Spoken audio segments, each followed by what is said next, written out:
देश भर से जुड़े स्टार्टअप की दुनिया के सारे दिग्गज, हमारे युवा साथी, अन्य महानुभाव, भाइयों और बहनों, हम सभी ने भारतीय स्टार्टअप की सफलता के दर्शन किए और कुछ स्टेक होल्डर्स का प्रेजेंटेशन भी देखा। आप सभी बहुत बेहतरीन काम कर रहे हैं। 2022 का ये वर्ष भारतीय स्टार्टअप इकोसिस्टम के लिए और भी नई संभावनाएं लेकर आया है। आजादी के 75वें वर्ष में स्टार्टअप इंडिया इनोवेशन वीक का ये आयोजन और भी महत्वपूर्ण है। जब भारत अपनी आजादी के 100 वर्ष पूरे करेगा, उस भव्य भारत के निर्माण में आपकी भूमिका बहुत बड़ी है। देश के उन सभी स्टार्टअप्स को, सभी इनोवेटिव युवाओं को बहुत बहुत बधाई देता हूं, जो स्टार्टअप्स की दुनिया में भारत का झंडा बुलंद कर रहे हैं। स्टार्टअप्स का ये कल्चर देश के दूर दराज तक पहुंचे, इसके लिए 16 जनवरी को अब नेशनल स्टार्टअप डे के रूप में मनाने का फैसला भी किया गया है। साथियों, स्टार्टअप इंडिया इनोवेशन वीक बीते साल की सफलताओं को सेलिब्रेट करने का भी है और भविष्य की रणनीति पर चर्चा करने का भी है। इस दशक को भारत का टेकेड कहा जाता है। इस दशक में इनोवेशन, एंटरप्रेन्योरशिप और स्टार्टअप इकोसिस्टम को मजबूत करने के लिए सरकार जो बड़े पैमाने पर बदलाव कर रही है, उसके 3 अहम पहलू हैं। पहला, एंटरप्रेन्योरशिप। एंटरप्रेन्योरशिप को, इनोवेशन को सरकारी प्रक्रियाओं के जाल से, ब्यूरोक्रेटिक साइलोज से मुक्त कराना। दूसरा, इनोवेशन को प्रमोट करने के लिए इंस्टीट्यूशनल मैकेनिज्म का निर्माण करना। और तीसरा, युवा इनोवेटर्स, युवा उद्यम की हैंड होल्डिंग भी करना। Startup India, stand up India जैसे प्रोग्राम ऐसे ही प्रयासों का हिस्सा है। अंजल टैक्स की समस्याओं को खत्म करना और टैक्स फाइलिंग को सरल करना हो, एक्सेस टू क्रेडिट को आसान बनाना हो, हजारों करोड़ रुपए की सरकारी फंडिंग का प्रबंध हो, ये सुविधाएं हमारी प्रतिबद्धता को दर्शाती है। स्टार्टअप इंडिया के तहत स्टार्टअप्स को 9 लेबर और 3 एनवायरमेंट लॉ से जुड़ी कंप्लायंसेस को सेल्फ सर्टिफाई करने की सुविधा दी गई है। डॉक्यूमेंट्स के सेल्फ एटेस्टेशन से सरकारी प्रक्रियाओं को सरल बनाने का जो सिलसिला शुरू हुआ था, वो आज 25,000 से अधिक कंप्लायंसेस को खत्म करने के पड़ाव तक पहुंच चुका है। स्टार्टअप्स सरकार को अपने प्रोडक्ट्स या सर्विस आसानी से दे पाए, इसके लिए government e market place GeM platform पर स्टार्टअप रनवे भी बहुत काम आ रहा है। साथियों, अपने नौजवानों के सामर्थ्य पर भरोसा,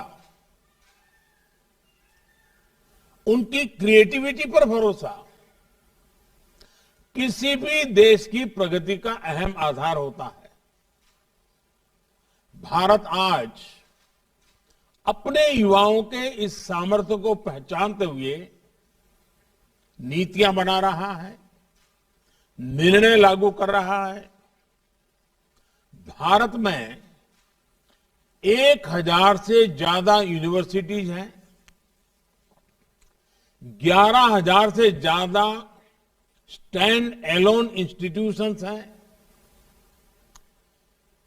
42,000 से ज्यादा कॉलेजेस हैं और लाखों की संख्या में स्कूल है।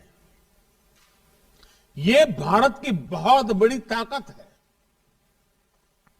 हमारा प्रयास देश में बचपन से ही स्टूडेंट्स में इनोवेशन के प्रति आकर्षण पैदा करने, इनोवेशन को इंस्टीट्यूशनलाइज करने का है। 9,000 से ज्यादा अटल टिंकरिंग लैब्स आज बच्चों को स्कूलों में इनोवेट करने, नए आइडियाज पर काम करने का मौका दे रही है। अटल इनोवेशन मिशन से हमारे नौजवानों को अपने इनोवेटिव आइडियाज पर काम करने के लिए नए नए प्लेटफॉर्म मिल रहे हैं। इसके अलावा देश भर के स्कूलों और कॉलेजों में हजारों लैब्स का नेटवर्क हर क्षेत्र में इनोवेशन को बढ़ावा देता है। देश के सामने मौजूद चुनौतियों से निपटने के लिए हम इनोवेशन और टेक्नोलॉजी आधारित सॉल्यूशंस पर बल दे रहे हैं। हमने अनेकों हैकेथॉन्स का आयोजन करके नौजवानों को अपने साथ जोड़ा है। उन्होंने रिकॉर्ड समय में बहुत सारे इनोवेटिव सॉल्यूशंस हमें दिए हैं। ये आप भी अनुभव करते होंगे कि सरकार के अलग अलग विभाग, अलग अलग मंत्रालय किस तरह नौजवानों और स्टार्टअप के साथ संपर्क में रहते हैं, उनके नए आइडियाज को प्रोत्साहित करते हैं। चाहे नए ड्रोन रूल्स हो या फिर नई स्पेस पॉलिसी, सरकार की प्राथमिकता ज्यादा से ज्यादा युवाओं को इनोवेशन का मौका देने की है। हमारी सरकार ने आईपीआर रजिस्ट्रेशन से जुड़े जो नियम होते थे, उन्हें भी काफी सरल कर दिया है। केंद्र और राज्य सरकारें मिलकर आज देश में सैकड़ों इनक्यूबेटर्स को सपोर्ट कर रही है। आज देश में आई क्रिएट जैसे संस्थान इनोवेशन इकोसिस्टम को बढ़ाने में बहुत महत्वपूर्ण रोल प्ले कर रहे हैं। आई क्रिएट यानी international centre for entrepreneurship and technology, ये संस्थान अनेकों स्टार्टअप्स को मजबूत शुरुआत दे रहा है, इनोवेशन को प्रोत्साहित कर रहा है। और साथियों, सरकार के इन प्रयासों का हम असर भी देख रहे हैं। वर्ष 2013-14 में जहां 4,000 पैटेंट्स को स्वीकृति मिली थी, वहीं पिछले वर्ष 28,000 से ज्यादा पेटेंट्स ग्रांट किए गए हैं। वर्ष 2013-14 में जहां करीब 70,000 ट्रेडमार्क्स रजिस्टर हुए थे, वहीं 2021 में 2.5 लाख से ज्यादा ट्रेडमार्क रजिस्टर किए गए हैं। वर्ष 2013-14 में जहां सिर्फ 4,000 कॉपीराइट ग्रांट किए गए थे, पिछले साल इनकी संख्या बढ़कर 16,000 के भी पार हो गई है। इनोवेशन को लेकर भारत में जो अभियान चल रहा है, उसी का प्रभाव है कि ग्लोबल इनोवेशन इंडेक्स में भी भारत की रैंकिंग में बहुत सुधार आया है।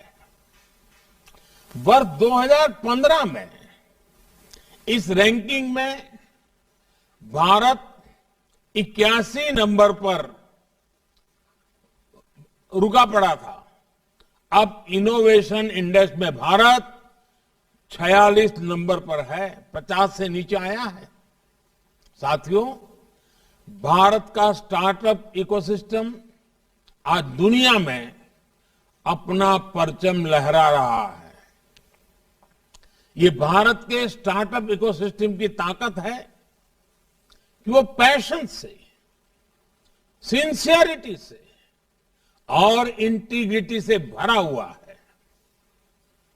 ये भारत के स्टार्टअप इकोसिस्टम की ताकत है कि वो लगातार खुद को डिस्कवर कर रहा है, खुद को सुधार रहा है, अपनी ताकत बढ़ा रहा है। वो लगातार एक लर्निंग मोड में है, चेंजिंग मोड में है, नई नई स्थितियां, परिस्थितियां के मुताबिक खुद को ढाल रहा है। आज किसी से ये देखकर गौरव नहीं होगा कि भारत के स्टार्टअप्स 55 अलग अलग इंडस्ट्री से काम कर रहे हैं। हर किसी को गर्व होगा। 5 साल पहले देश में जहां 500 स्टार्टअप्स भी नहीं थे, आज उनकी संख्या बढ़कर 60,000 तक पहुंच चुकी है। आपके पास इनोवेशन की शक्ति है, आपके पास नए आइडियाज हैं, आप नौजवान ऊर्जा से भरे हुए हैं और आप बिजनेस के तौर तरीके बदल रहे हैं। Our startups are changing the rules of the game। इसलिए मैं मानता हूं startups are going to be the backbone of new India. साथियों, एंटरप्रेन्योरशिप से एनवायरमेंट की ये स्पिरिट हमारे यहां डेवलपमेंट को लेकर रीजनल और जेंडर डिस्पैरिटी की समस्या का भी समाधान कर रही है। पहले जहां बड़े शहरों में, मेट्रो शहरों में ही बड़े बिजनेस फलते फूलते थे, आज देश के हर राज्य में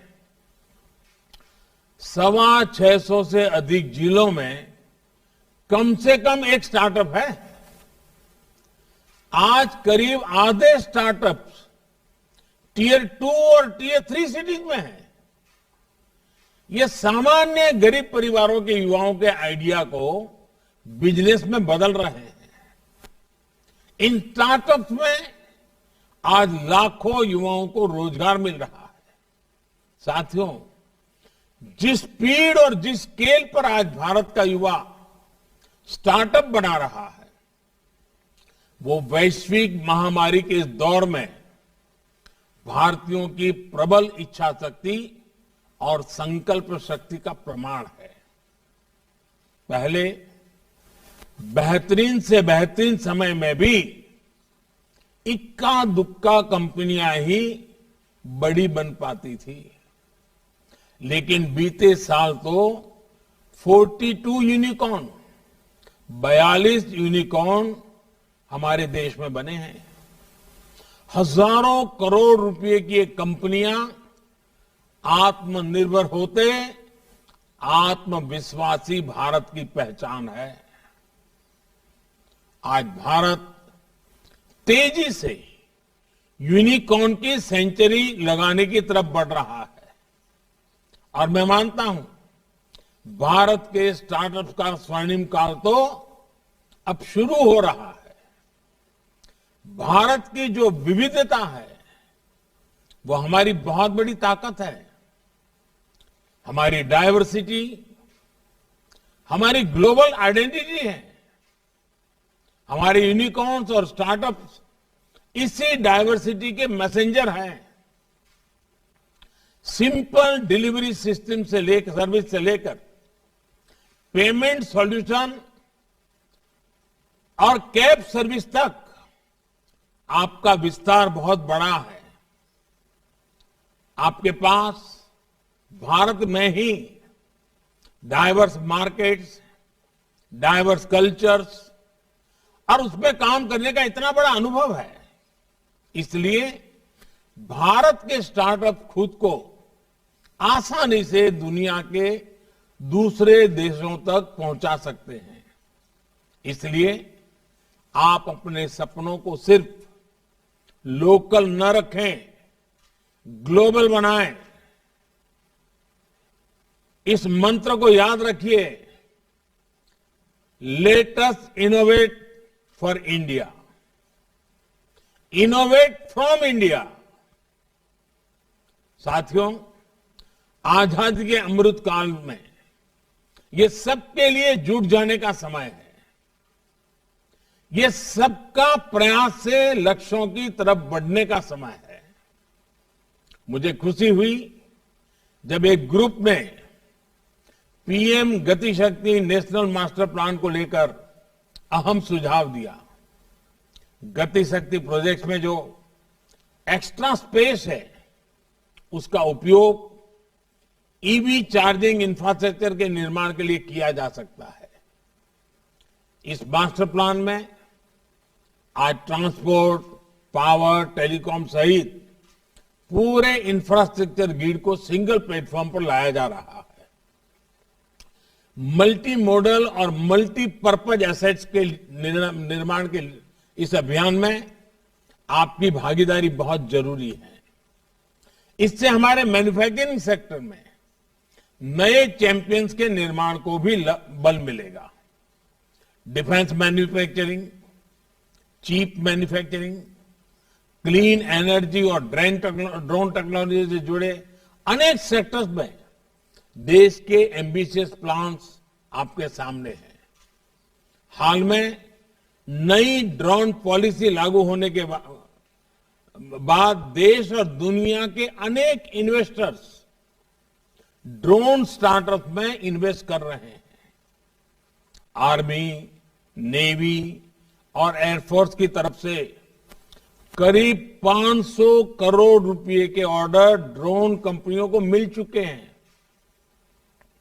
सरकार बड़े पैमाने पर गांव की प्रॉपर्टी की मैपिंग के लिए आज ड्रोन का उपयोग कर रही है, स्वामित्व योजना के लिए।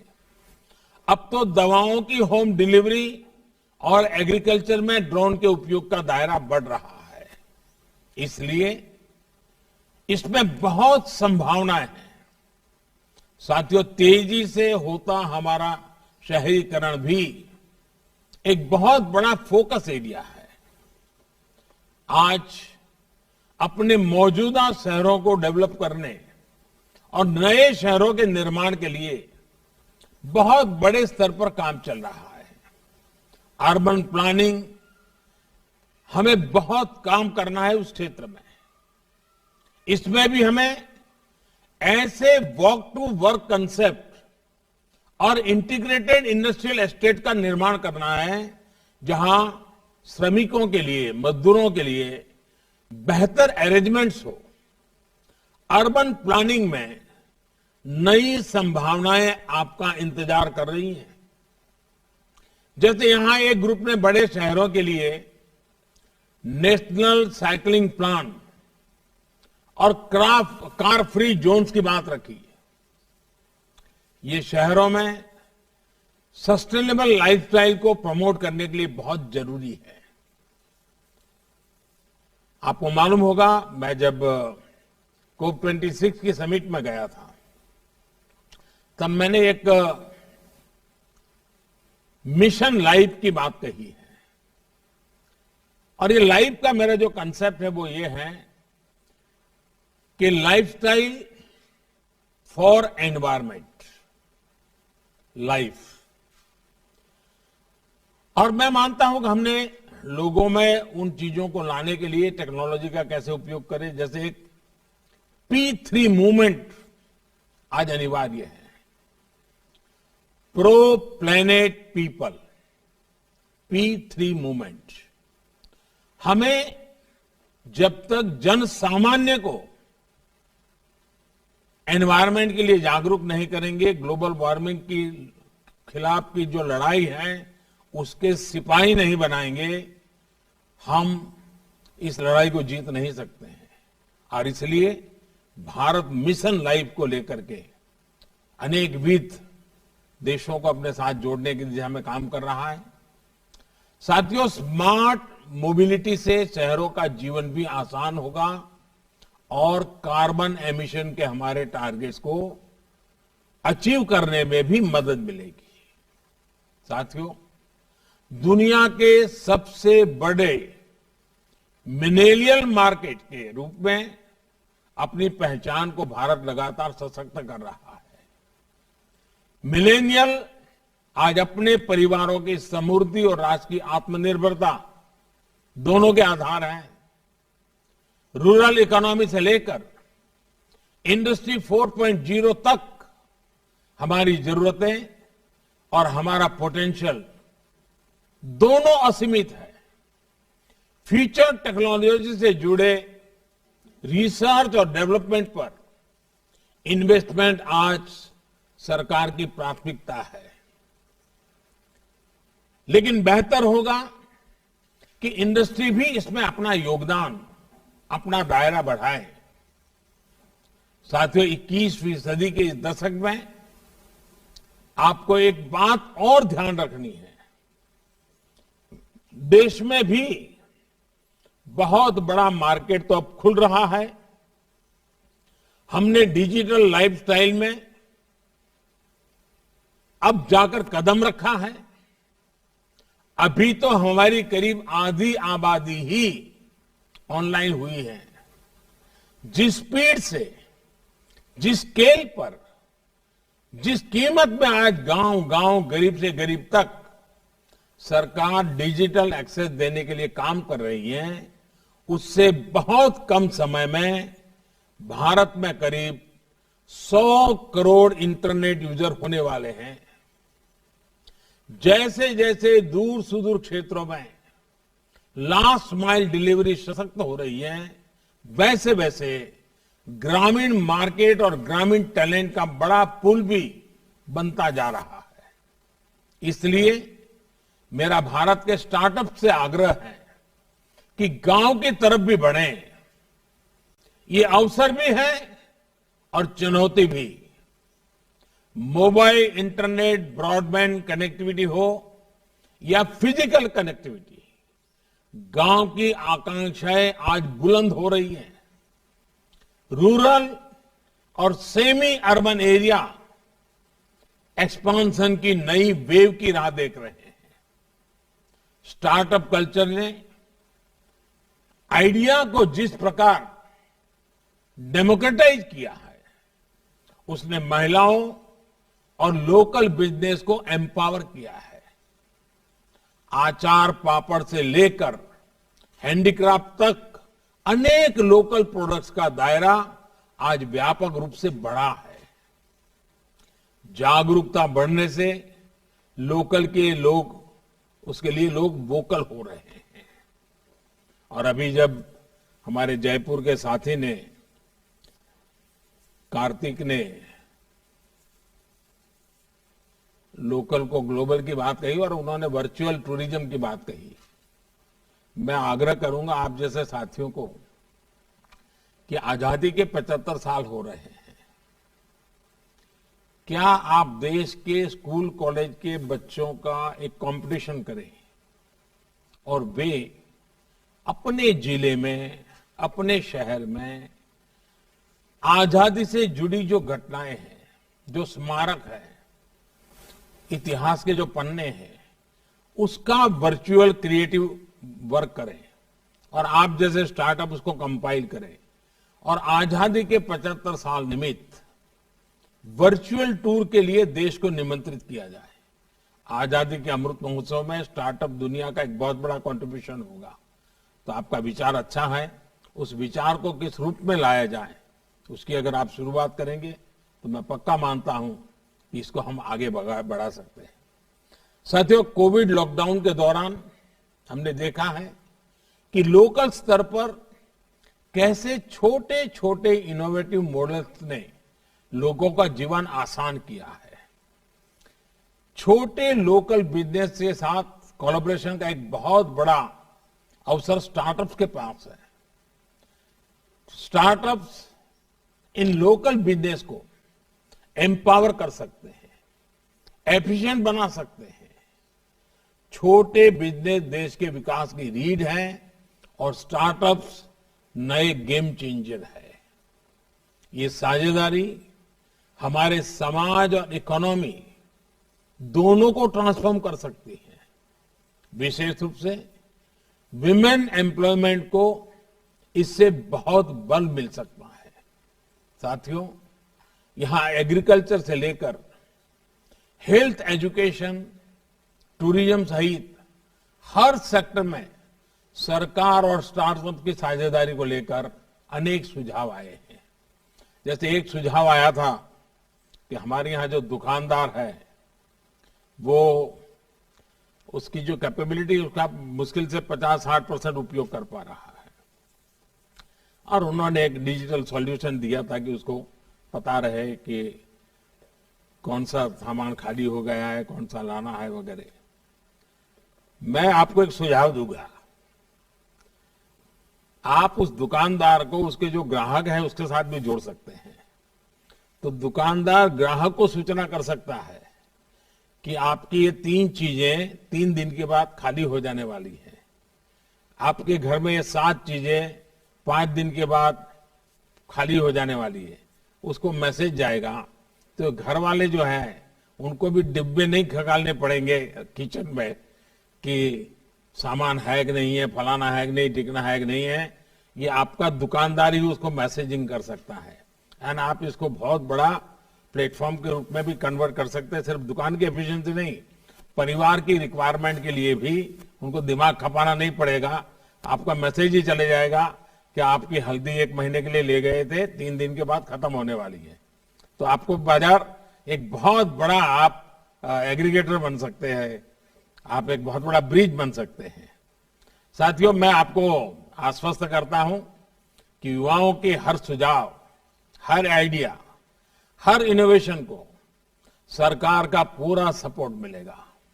देश को आजादी के 100वें वर्ष की तरफ ले जाने वाले ये 25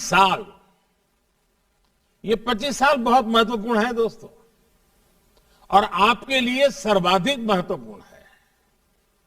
ये इनोवेशन यानी आइडियाज, इंडस्ट्री एंड इन्वेस्टमेंट का नया दौर है। आपका श्रम भारत के लिए है, आपका उद्यम भारत के लिए है, आपकी वेल्थ क्रिएशन भारत के लिए है, जॉब क्रिएशन भारत के लिए है। मैं आपके साथ मिलकर के कंधे से कंधा मिला करके आप नौजवानों की ऊर्जा को देश की ऊर्जा में परिवर्तित करने के लिए पूरी तरह प्रतिबद्ध हूं। आपके सुझाव, आपके आइडियाज, क्योंकि आप एक नई जनरेशन है जो नए तरीके से सोचते हैं, जो व्यवस्थाओं को समझना, स्वीकारना बहुत आवश्यक हो गया है। और मुझे विश्वास है कि 7 दिन के मंथन से जो चीजें निकली हैं, सरकार के सभी विभाग इसको बड़ी गंभीरता से लेते हुए सरकार में इसका कैसे उपयोग हो, सरकार की नीतियों में कैसे इसका प्रभाव हो, सरकार की नीतियों के द्वारा समाज जीवन को इसको कैसे लाभ करता हो, इन सारे विषयों का लाभ होने वाला है। मैं इसलिए आप सबको इस कार्यक्रम में सहभागी होने के लिए आपका अमूल्य समय, क्योंकि आप आइडियाज की दुनिया के लोग हैं और इसलिए आपका समय आइडियाज में ही रहता है और वो आइडियाज आपने सबके बीच बांटे, वो भी एक बहुत बड़ा काम है। मैं आपको बहुत बहुत शुभकामनाएं देता हूं। मकर संक्रांति का पावन पर्व, अभी भी हवा में वही माहौल है। उस बीच कोरोना